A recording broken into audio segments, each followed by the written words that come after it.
აქცია პანკისში სოფელ დუიში მოსახლეობამ პოლიციის შენობის წინ ახმედ ჩატაევის გათავისუფლება მოითხოვა.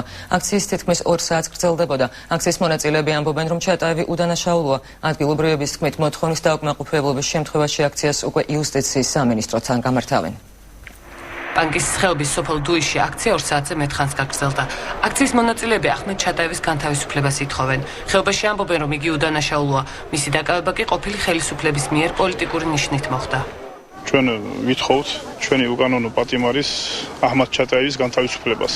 თუ აქ ჩვენი გაკეთებული განცხადებით არ ექნება შედეგი, გადავინაცვლოთ თბილისში და სადაც საჭირო იქნება ყველგან, რომ ყველა ზომა მივმართოთ. გთხოვთ განთავისუფლოთ, ჩემი ქმარი უდანაშაულოა.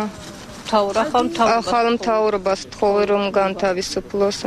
მისი მდგომარეობა, ჯანმრთელობის მდგომარეობა არ აქვს კარგად. აქციის მონაწილეებს შეუერთდა ახმედ ჩატაევის ადვოკატიც. მურატ პოპიაშვილის განცხადებით, მის დაცვის ქვეშ მყოფს ჯანმრთელობის სერიოზული პრობლემები აქვს. ადვოკატი საქმეში არსებულ მოწმეების ყალბჩვენებებზეც საუბრობს, რაც ჩატაევის განთავისუფლების კიდევ ერთი მიზეზია. ახმედ ჩატაევის უდანაშაულობას აღიარებს ადამიანის უფლებათა დაცვის ცენტრიც.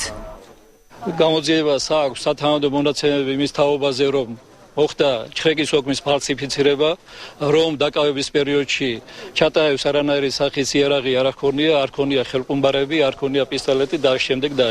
მას აქვს გაუსაძლისი ტკივილები და სჭირდება ისეთი მკურნალობა, რომელიც შეუძლებელია ჩატარდეს საპატიმრო დაწესებულებაში. სისხლის სამართლის საქმეში არის მხოლოდ 3 მოწმე. 3 მოწმე არის საქართველოს სასაზღვრო პოლიციის თანამშრომელი. 3 მათგანი წინასწარ გამოძიებაში მიცემულ ჩვენებაში, როდესაც კონსტიტუციური უსაფრთხოების დეპარტამენტი იძიებდა, ამბობდა, რომ ჩატაევის დაკავების დროს აღმოაჩნდა 2 ეფაძინის ტიპის ხელყუმბარა.